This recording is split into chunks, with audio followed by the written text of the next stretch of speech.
Primero que nada, para poder hablar de la rehabilitación vestibular tenemos que hablar de lo que es el equilibrio, y cuando nos referimos al equilibrio nos referimos a un término genérico que describe la dinámica de la postura corporal para prevenir las caídas. Esto está relacionado con el centro de gravedad, que en las personas nuestro centro de gravedad se encuentra delante de las vértebras sacras, y estando de pie hay un eje que nos atraviesa por la línea media, y justamente por las fuerzas de masa es que vamos haciendo las compensaciones con los grupos musculares agonistas y antagonistas para poder contrarrestar el efecto de gravedad y mantener el equilibrio, ¿sí? Y esto va a tener una relación directa con lo que son las características inerciales de cada uno de los segmentos corporales.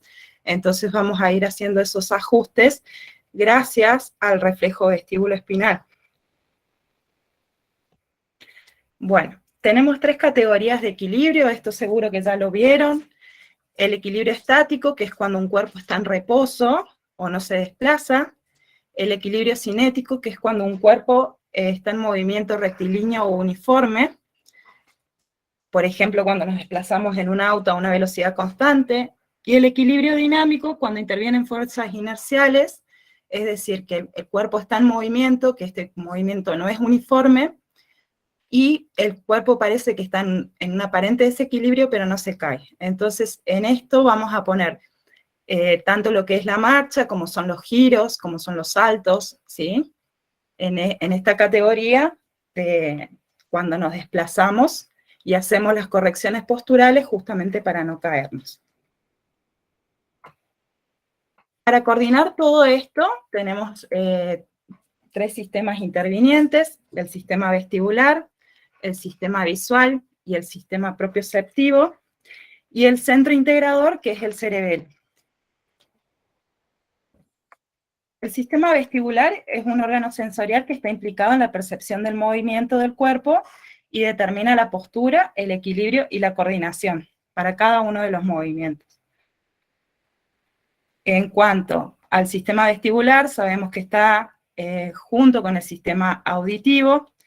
Tenemos la parte de la copia, que ya la estuvimos viendo en todo lo que fue evaluación audiológica, y por detrás tenemos lo que es el vestíbulo y los conductos semicirculares, que son los que nos vamos a centrar hoy. En cuanto al sistema vestibular, nos va a informar sobre las aceleraciones lineares y angulares, y sobre la posición de la cabeza y su eje de inclinación con relación al eje de gravedad, que habíamos hablado de que ese eje es una línea que nos atraviesa en la parte media de nuestro cuerpo, ¿sí? Van a ver que, por ejemplo, si nos paramos en un pie, nuestro cuerpo se va a inclinar para compensar esa masa que está apoyada sobre un solo pie, se va a inclinar hacia el lado que estamos apoyados en ese pie para poder mantener el equilibrio, ¿sí? Bueno, en cuanto a los conductos semicirculares, sabemos que tenemos el conducto semicircular superior, el conducto semicircular posterior y el conducto semicircular horizontal, cuyos órganos receptores son las crestas ampulares. Dentro de las crestas ampulares se encuentran el órgano receptor con sus células ciliadas, con los quinocilios y cilios, que son justamente los que se van a movilizar cuando nosotros movemos la cabeza.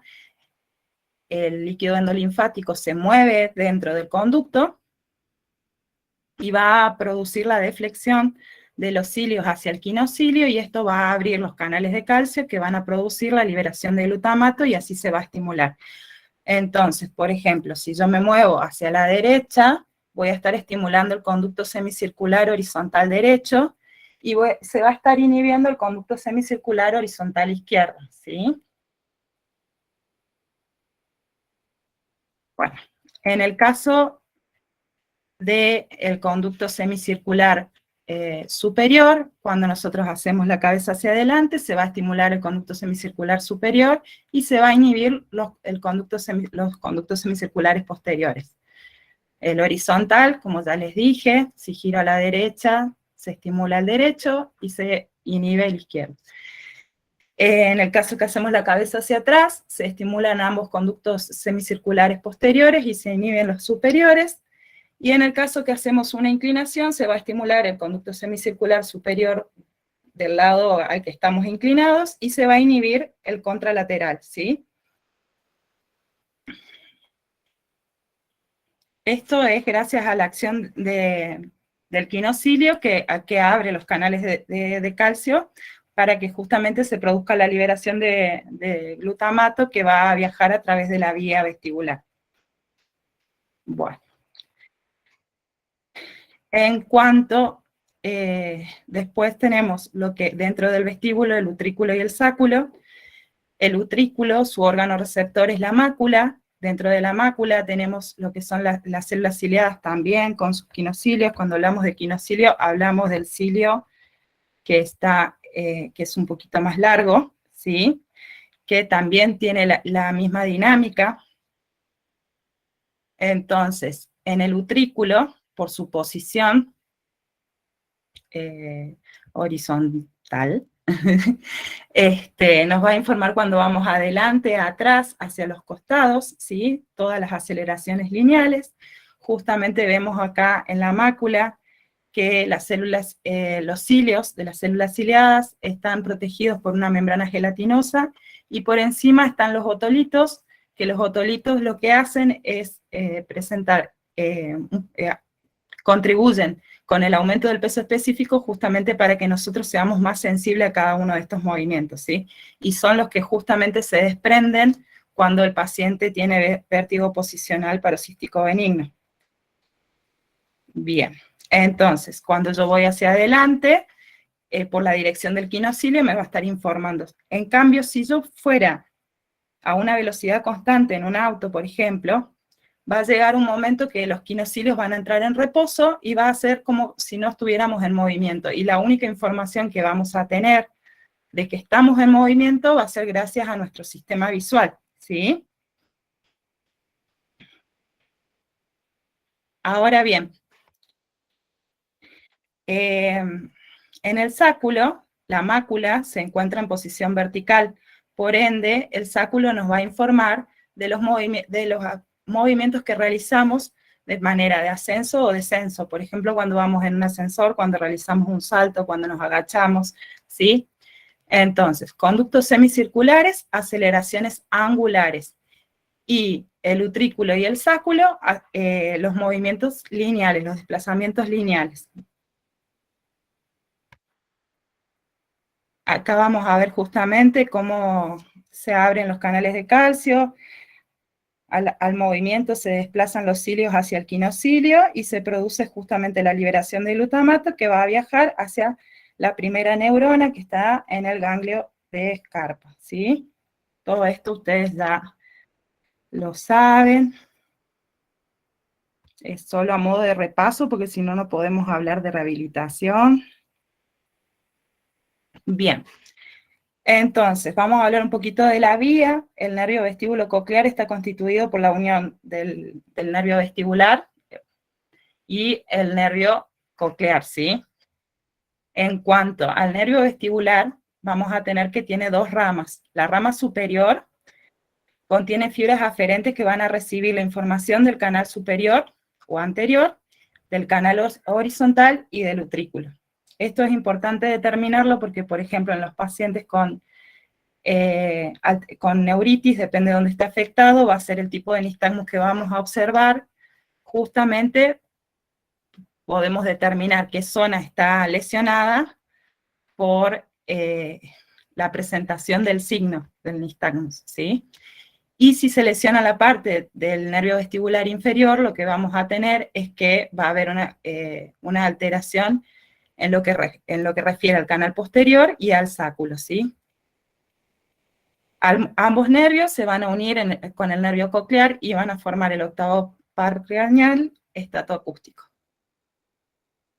Bueno, la vía vestibular va a llevar aferencias a los núcleos vestibulares a los núcleos vestíbulo-espinales y va a ser también sinapsis con los núcleos oculares, ¿sí? Gracias a eso vamos a tener lo que es el reflejo vestíbulo-espinal y el reflejo vestíbulo-ocular. En cuanto al sistema visual, decimos que es un conjunto de órganos y vías y centros nerviosos que habilita la captación y procesamiento de información visual y que permite conocer nuestra ubicación en cuanto al entorno y nuestra velocidad relativa. Esto que yo les decía, que si vamos a una velocidad constante en un auto, en un terreno sumamente liso, y perdemos la noción de movimiento porque nuestras células, nuestros quinocilios ya no están siendo estimulados, de todas maneras podemos saber que estamos desplazándonos gracias a nuestro sistema visual.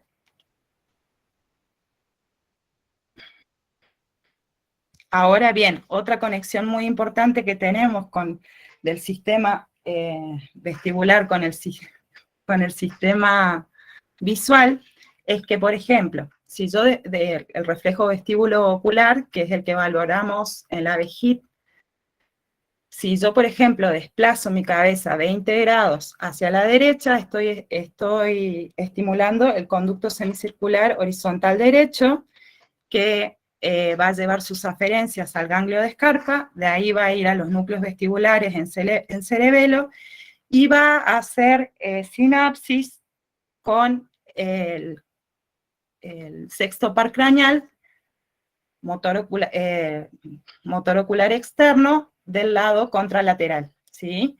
Y a su vez, por el fascículo medial, va a hacer sinapsis con el tercer par craneal, motor ocular común, que va a inervar al recto interno. Entonces, cuando yo movilizo mi cabeza hacia la derecha, mis ojos se van a mover 30 grados, 20 grados hacia el lado contrario. Esa ganancia que hablamos, que tiene que ser de 1, es la posibilidad justamente de movilizar la cabeza 30 grados hacia un lado y los ojos se muevan 30 grados hacia el otro. Todo eso se da gracias al reflejo vestibulo-ocular y a sus conexiones con la vía visual. Después tenemos lo que es el sistema propioceptivo, que principalmente se da a través de las aferencias de los músculos de bipedestación y los músculos profundos del cuello, y permite conocer en todo momento la disposición de nuestros segmentos corporales y las aceleraciones y tensiones a las que son sometidos, y nos permite realizar los ajustes de los músculos agonistas y antagonistas para justamente no caernos, ¿sí? Hey.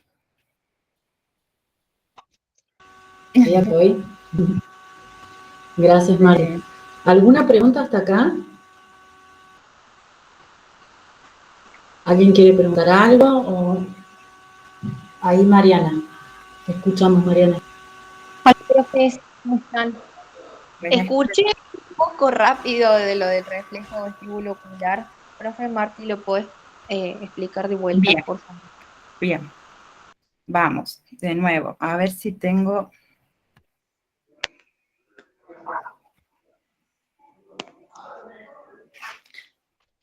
Dame un segundín, vamos a hacer una cosa.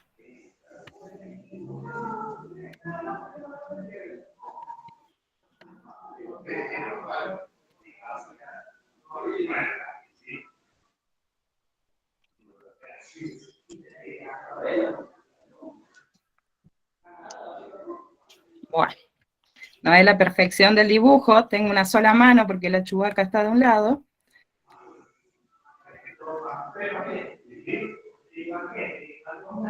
Bien, movemos. Acá tenemos la cabeza, feo dibujo. Tenemos la cabeza y tenemos los canales semicirculares horizontales, ¿sí? Vamos a girar la cabeza 20 grados para allá. Entonces, lo que va a producirse, acá están los quinocilios, los cilios y el quinocilio. Esto va a producir el líquido al moverse, va a desplazar los cilios hacia el quinocilio. En este canal están al revés, ¿sí? Entonces, en este caso, se va a producir la deflexión del quinocilio sobre los cilios. Acá, como estamos moviendo la cabeza hacia allá y los cilios se van a mover hacia el lado del quinocilio, se van a abrir los canales de calcio que va a producir justamente la liberación de glutamato, que van a hacer sinapsis con la primera neurona del ganglio de Scarpa y posteriormente de allí van a ir a los núcleos vestibulares. De los núcleos vestibulares superiores van a hacer sinapsis con el núcleo del sexto par craneal, ¿sí? Que va a inervar el recto externo contralateral, pero a su vez también va a estimular el recto interno del otro ojo, ¿sí? Acá tenemos los ojos, perdón. Bueno, entonces, la liberación de glutamato va a producir la excitación, la información en el núcleo de Scarpa, viajan a los núcleos vestibulares y de allí hacen sinapsis con el núcleo del sexto par craneal, ¿sí? Perdón, este va acá. A su vez, por el entrecruzamiento de las vías,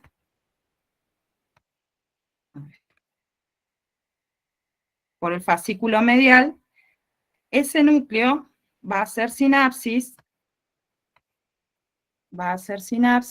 con el núcleo del tercer par craneal, que inerva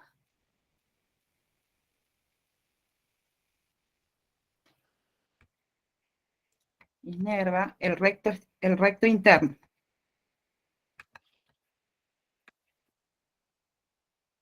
Los que van al hospital saben de que yo dibujo mejor a mano. Bueno, el tercer par craneal inerva el recto interno. Entonces, estimulando la vía, al inervar, al hacer sinapsis con el sexto par, se va a estimular el recto externo del ojo contralateral, ¿sí? Y esto va a hacer que se produzca el desplazamiento de los ojos hacia este lado. ¿Se entiende? ¿O hice más lío? No, sí, se entiende. ¿Sí? Bueno, perdón el dibujo espantoso. Pero bueno. Gracias. De nada. ¿Se entendió? Sí, estuvo súper clara la explicación, Marta. Bueno. Sí, bárbaro. Bueno, teniendo en cuenta todo esto que dijo Marta y esto a modo de resumen, vamos entonces a pensar que en el sistema vestibular vamos a tener un input, ¿sí? Vamos a tener un control central o un procesamiento central y vamos a tener un output, ¿sí? El input va a estar dado por toda la información neurosensorial. ¿Qué información? La información visual, la información vestibular y la información propioceptiva, ¿sí? Esto a modo así simple, muchas veces yo le digo al paciente que el equilibrio tiene como 3 patas, como para que se entienda así bien fácil, ¿no?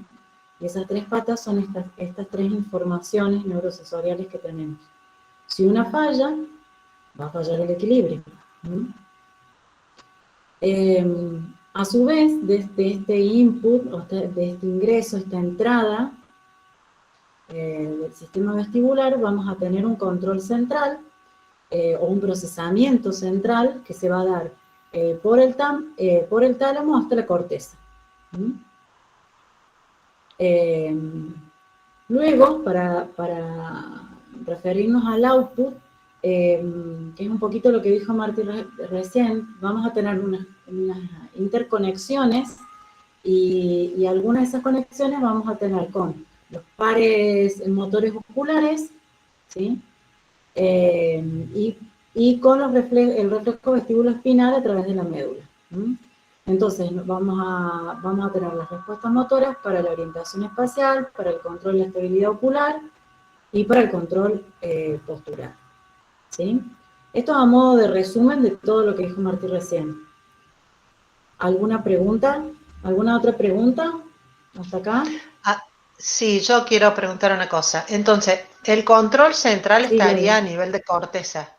¿Y el cerebelo qué hace? ¿Aporta a ese control central? ¿Cuál es la función del cerebelo?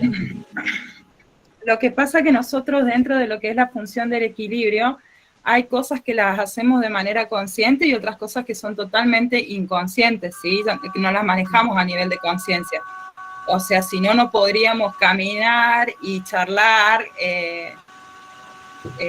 O sea, esos ajustes son a nivel inconsciente y justamente pasan por la regulación del cerebelo. Ya cuando tenemos que hacer otro tipo de actividad, y sobre todo cuando es una actividad nueva, es donde aparecen la actividad de corteza. De control central. ¿sí? Sí. De corteza central. Claro. Bueno, Bien. listo, gracias. Está buena la pregunta, ¿Sí? Gladys, porque muchas veces hemos estudiado como que es el cerebelo nada más el que forma parte del control vestibular, ¿sí? Y no es solamente el cerebelo. Pero bueno, está buena la aclaración de Martí, creo que ahí quedó claro que tanto uno como otro participan en esta función. Sí, por lo general hablamos siempre del cerebelo porque por ahí pasan todos los núcleos que están haciendo justamente estas interconexiones con los otros sistemas, pero sí es así.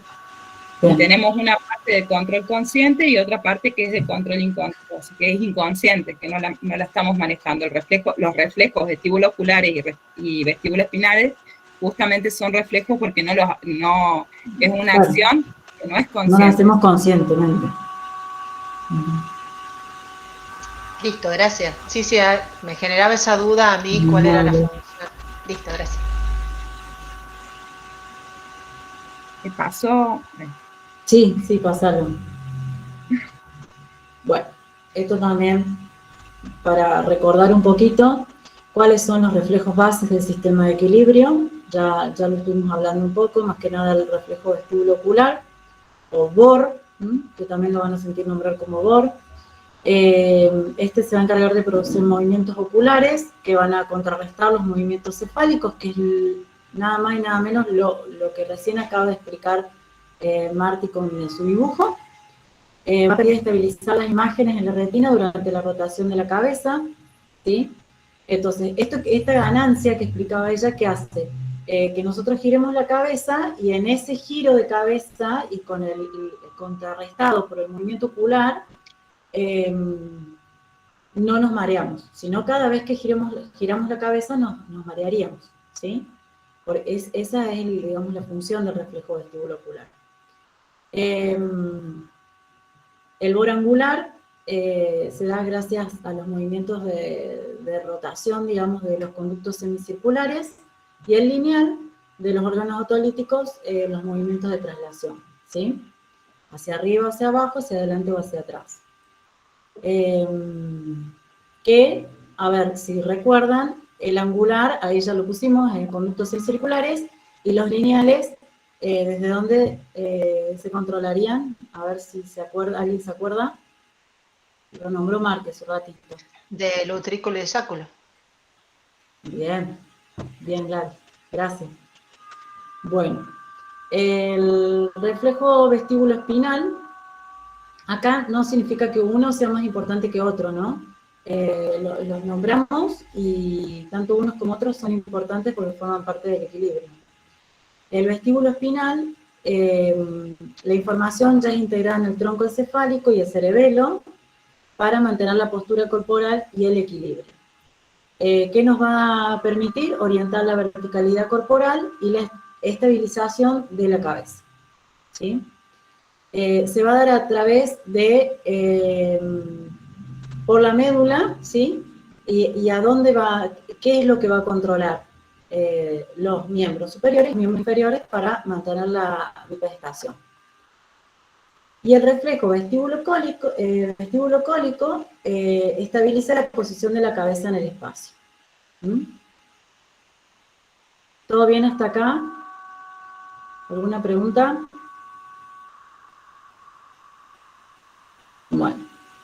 Vamos a seguir, Marti, con la próxima.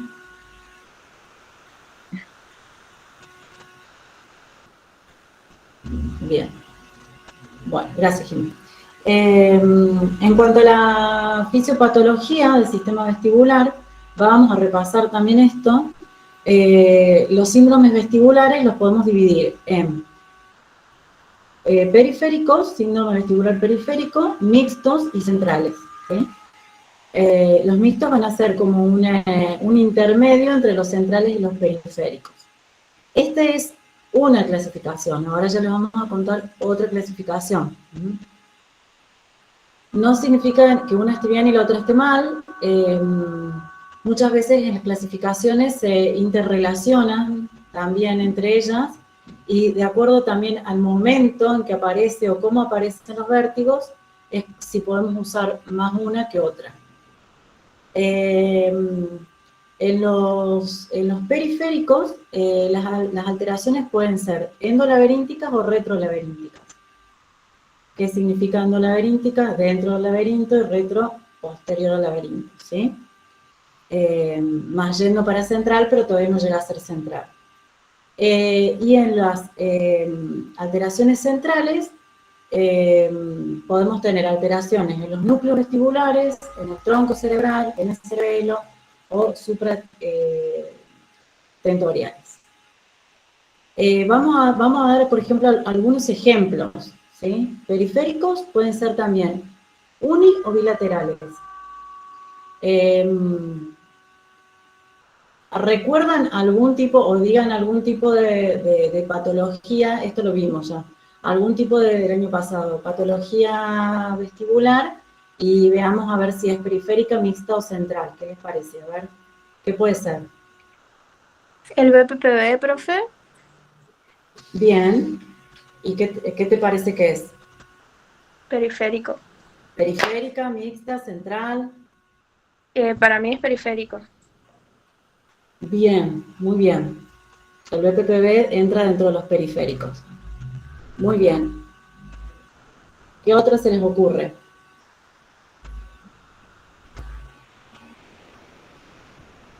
¿Alguna que hayamos estudiado?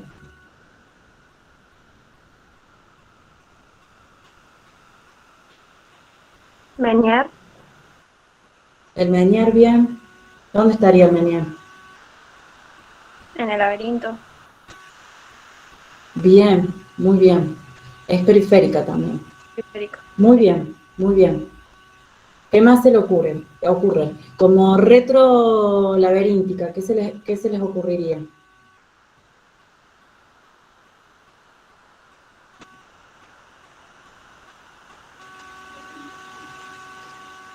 Lo Podría diría, pero ser... lo quería decir mal. ¿Qué ibas a decir? ¿Neurinoma? ¿Retro laberinto? Bien. Bueno, sí, puede ser un tumor, ¿sí? Un tumor entraría dentro de tumorales, puede ser infecciosa, Claro. sería retrolaberíntica, muy bien. Una neuritis también puede ser retrolaberíntica y puede ser que altere el superior o el inferior, ¿sí? El nervio superior o el inferior. Bien.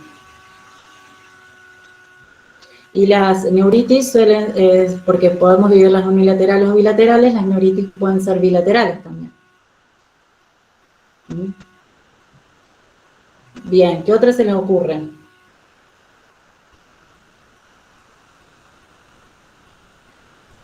¿Una fractura? ¿Podría ser por una fractura de peñasco? Eso estaba pensando, profe, pero no sabía Bien. si llegaba, digamos, en fractura o quedaba ahí, digo, no llega. O sí, sí, No, llega. sí, por una fractura de peñasco sí, puede que no, pero puede que sí, también, Ah, bueno. de acuerdo a cómo sea la fractura. Y en ese caso, bueno, también puede ser Malformaciones congénitas. también malformaciones congénitas y hereditarias. Alguien habló, pero no sé quién. Le falta una que es muy común. Aparte del BPPV. que las medimos con la VHIT o con la videoanastomografía con las pruebas calóricas. Las hipofunciones, profe. Exactamente, que también pueden ser uni o bilaterales, ¿sí? Una hipofunción unilateral o bilateral. Bien. ¿Sí? ¿El Menier dijeron? La meningitis, muy bien. ¿Y alguna central? Bien, Jiménez. Una migraña vestibular. Ese ya entraría dentro de central. Pueden haber tumorales también, depende de dónde se ve el tumor, ¿no?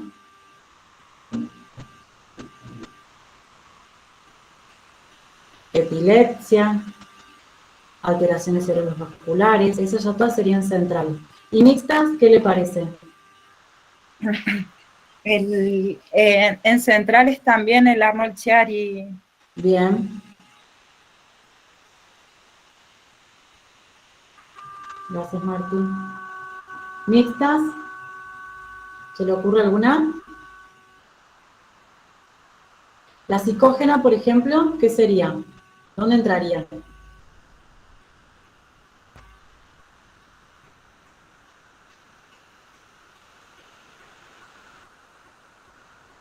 Bueno, le decimos nosotros. Las psicógenas entrarían dentro de las mixtas.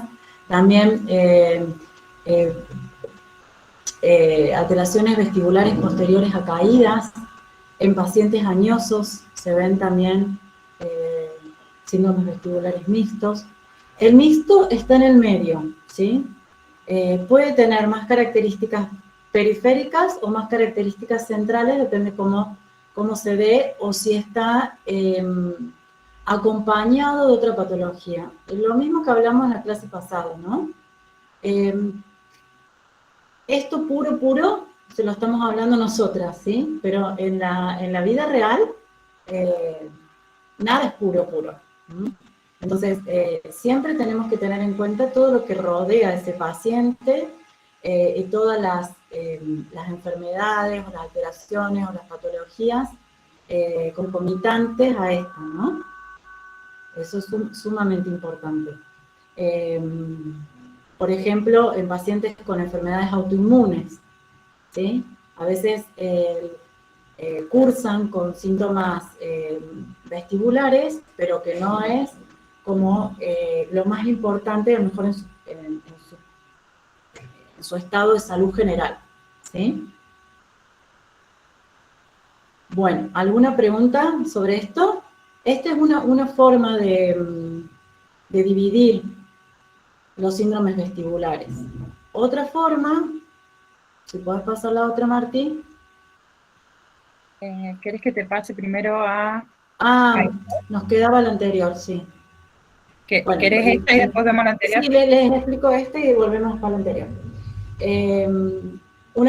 Otra clasificación es en torno a la duración de los síntomas, y ahí sí lo vamos a dividir en agudo, en subagudo o en crónico. El agudo es cuando la duración es menor a 24 horas, aproximadamente, porque esto cambia también un poquito de acuerdo a los autores, ¿no? Subagudo cuando es inferior a un mes, y crónico cuando se prolonga más de un mes, ¿sí? Las líneas límites también están ahí como muy difusas, ¿no? Cuando hablamos de agudo, subagudo y crónico, estamos hablando de periféricas y centrales, ¿sí? Puede ser un síndrome vestibular agudo que sea periférico o que sea central, ¿sí? O puede ser subagudo y puede ser periférico o central, ¿estamos? O crónico y también puede ser periférico o puede ser central. Porque acá lo estamos viendo desde otro punto, desde la duración de los síntomas, ¿sí? Bien. Si querés volvete a la anterior, Marta, y después sigo con esto, así no nos salteamos la otra. Bueno, nosotros cuando...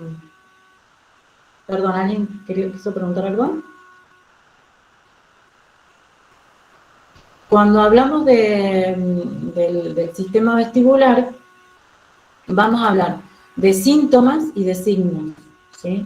Los síntomas van a ser estáticos o dinámicos, y los signos de estos síntomas, o sea, lo que vemos, va a ser en los estáticos el nistagmo y el desequilibrio, y en los dinámicos las alteraciones de los reflejos vestíbulo ocular y el reflejo vestíbulo espinal. Tantos unos como otros lo que van a provocar es una discapacidad en el paciente ante los cambios posturales, movimientos cefálicos, corporales, la marcha, ¿sí? Realmente las alteraciones vestibulares son totalmente discapacitantes. En el momento que se sufre un síntoma y se evidencia en un signo, es totalmente discapacitante. La persona no puede hacer nada, ¿sí? Por eso el paciente con síndrome vestibular sufre tanto y tiene procesos de ansiedad, de angustia, de miedo. No sé, Marti, si te pasa, pero a mí me pasa que muchas veces los pacientes superan estos signos, superan los síntomas, pero el miedo y la ansiedad a que estos vuelvan perdura por muchísimo más tiempo. Permanece, sí, así es. Por muchísimo más tiempo. Y muchas veces eso es lo que traba la rehabilitación, ¿sí? Eso traba el miedo, la ansiedad del paciente a que vuelva a aparecer, porque la verdad que son situaciones muy feas, que el paciente no puede hacer nada de nada, más que estar como dando vueltas en una calecita, ¿sí?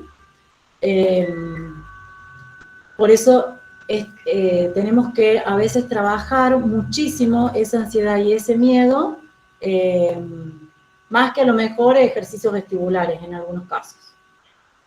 Sí, y una de las formas de trabajarlo dentro de la rehabilitación justamente es a través de la habituación, donde nosotros vamos a exponer al paciente a esas posiciones que le generan miedo, claro, para que el paciente, primero que si hubo una restitución de la función, note que ya no está más esa alteración. Por ahí pasa con los vértigos posicionales, que uno hace la maniobra de reposicionamiento, pero ellos aún se quedan con miedo de acostarse, por ejemplo. Entonces, en esos casos sí se trabaja un poco lo que es exponer al paciente al movimiento que le genera miedo. Y en otros casos, justamente, trabajamos la habituación en pacientes que hay cierta posición que les genera molestia, pero la repetimos para que baje la sensación, ¿sí? Entonces, es una de las primeras cosas que trabajamos. Sí, es como que siempre les decimos a los pacientes, los ejercicios que más le cuesten son los que más tiene que hacer. Claro. Porque necesitamos erradicar ese síntoma. Bien, igual vamos a hablar un poquito más extendido nosotras de rehabilitación en la clase que viene. ¿Sí? Esto es todo introductorio. Introductorio nomás. Bueno, otra cosa importante destacar de acá es de que nosotros tenemos una experiencia corporal y un manejo de nuestros segmentos corporales y de la sensación que tenemos en nuestro desplazamiento o al estar quietos. Cuando se produce una alteración vestibular, o sea, alguno de los, ya sea que alguna de las tres patitas se haya alterado, lo que va a pasar es que vamos a recibir una información que es asimétrica o incongruente con la memoria que nosotros teníamos almacenados. Y ahí es donde vamos a tener los síntomas. Justamente los síntomas se desatan, porque esa experiencia que nosotros teníamos ya no es la misma, porque nuestros órganos nos están informando diferente. Entonces, por eso, en eso se basa justamente la rehabilitación, en poder volver a reeducar el sistema a esta nueva experiencia con esta modalidad que tiene en los sensorios que cuenta ahora como están. ¿Sí? o sea, usar lo que tenemos y tratar de recuperar lo que se alteró. Bien. ¿Alguna pregunta? Bueno, muy bien. Vamos a volver entonces ahora al síndrome vestibular agudo, que estábamos hablando recién, que era otra clasificación. El síndrome clínico de inicio agudo es el vértigo, los mareos, la falta de equilibrio continuo aguda, que se da en un momento en particular.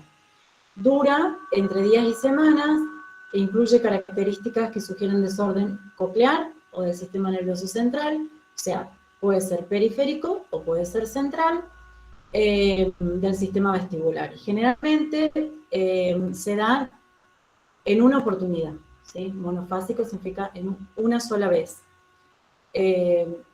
Pero que también puede indicar el inicio de una enfermedad que luego será escalonada, progresiva o no, ¿sí? Por lo general, lo nombramos al síndrome vestibular agudo cuando es el que aparece repentinamente y por única vez. Y se da en un lapso de tiempo corto. Bien. Vamos a la otra, Marti.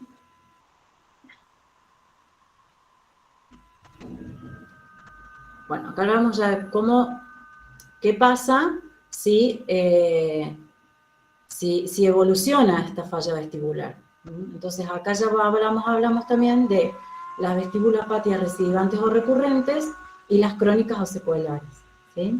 Las recidivantes o recurrentes, los pacientes van a evolucionar a crisis de vértigo de características periféricas, aparición brusca y recuperación progresiva con duración variable entre minutos y horas, ¿sí?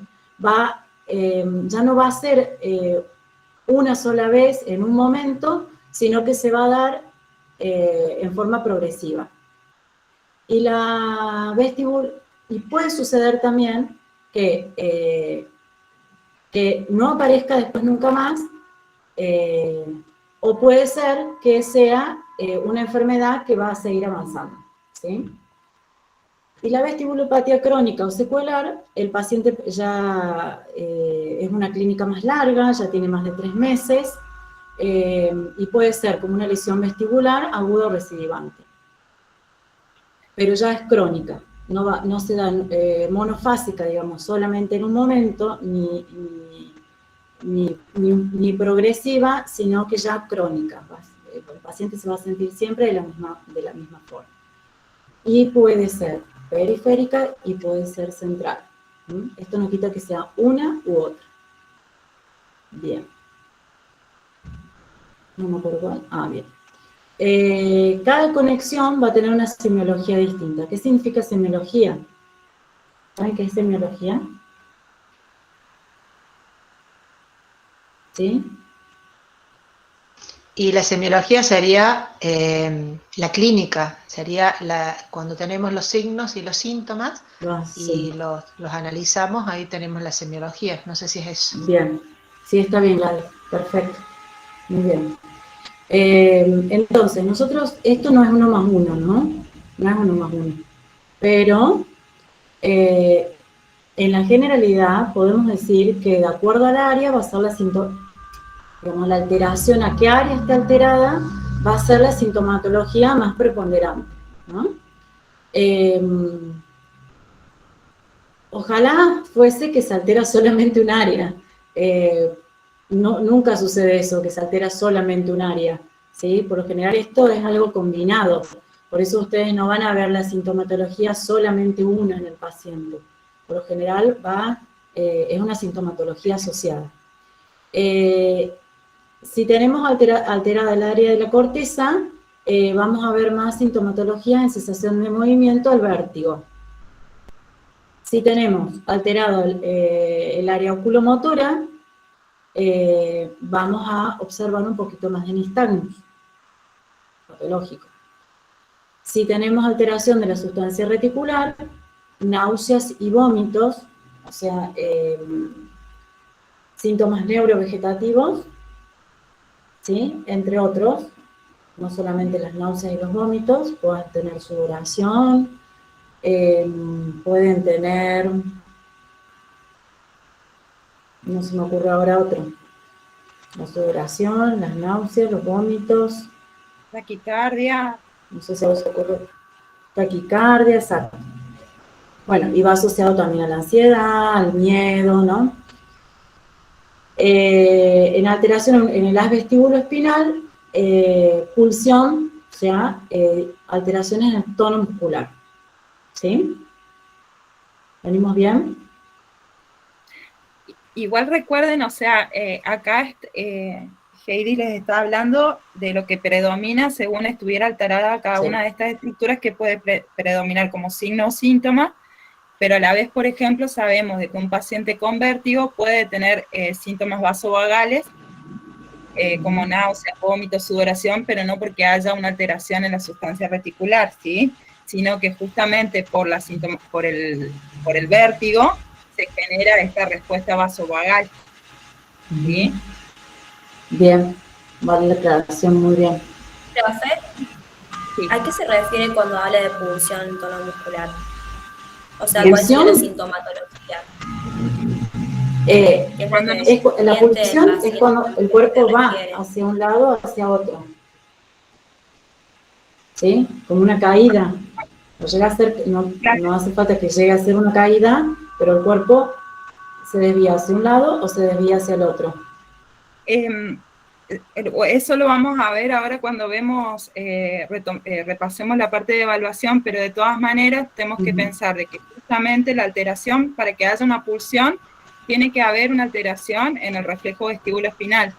Entonces, al haber una alteración en el reflejo vestibuloespinal, lo que van a estar alteradas van a ser justamente esto que hablábamos, de los ajustes que tiene que hacer el sujeto en cuanto a los músculos agonistas y antagonistas para mantener el equilibrio. Entonces, al tener, por ejemplo, una hipofunción de un lado, al estar informando menos un vestíbulo, esos ajustes no van a ser precisos y por ende nosotros en la evaluación vamos a observar que el paciente, en el caso de la hipofunción, por ejemplo, se va a desviar hacia el lado que está afectado. El desvío en algunos pacientes se observa como si fuera que el paciente se cae, o sea, como que lo paran, verdaderamente se ve así. De lo más bien que va caminando o que está paradito, cae. Y por lo general suele ser hacia el lado hipovalente. O en el caso de una sobrecompensación, o sea, un paciente que no accedió a la rehabilitación ni bien se instauró el problema, puede tener una sobrecompensación y tener pulsiones hacia el lado contrario. ¿Se entendió? ¿O les hice lío? Sí, no, está bien. Gracias. Pero ya por una sobrecompensación en esos casos. Claro. Ustedes, digamos, cuando hagan las valoraciones, que ya vamos a hablar nosotros en la próxima clase, creo que eso, ¿sí? Lo que ustedes van a ver en general, que la pulsión se da hacia el lado hipofuncionante. ¿Sí? Sí. No sé, Agustina creo que preguntó. ¿Se aclaró? Sí, profe, muchas gracias. Muchas gracias. Bueno, muy bien. Bueno, y comparando, si volvemos a la primera clasificación que vimos, que era síndrome periférico, síndrome central, vamos a ver, de acuerdo a la clínica, a la aparición de nistagmo, a la audición, a los acúfenos, a la aparición de acúfenos, la compensación, en una generalidad, ¿sí? Porque esto no significa que sí o sí sea así, sino que en una generalidad es lo que se ve, según Carmona y Marelli, que son dos otoneurólogos argentinos, podemos clasificar el síndrome periférico como una clínica armónica y el central de una clínica disarmónica. ¿Por qué esto? Porque los síntomas periféricos suelen darse con cierta armonía en el sentido que se van a dar de la misma forma durante todo el transcurso de la enfermedad. En cambio, el central va a ser disarmónico porque pueden síntomas que pueden aparecer, síntomas que pueden desaparecer, a veces se dan unos, a veces se dan otros, ¿sí?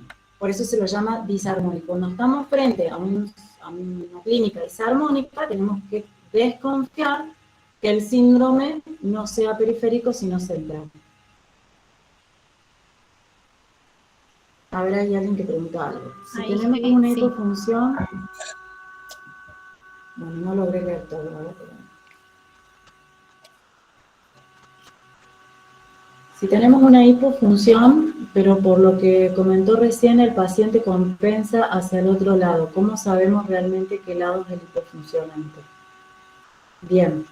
Bueno, en el caso que te dijo Marti es porque, claro, el paciente hizo una compensación. Porque nunca vos vas a llegar, digamos, a una conclusión solamente con un síntoma, ¿sí? Con la valoración de un solo síntoma, ¿sí? Entonces, seguramente que vas a tener que hacer una valoración completa, y en la valoración completa te vas a dar cuenta que lo que está haciendo el paciente fue una compensación. ¿Mm?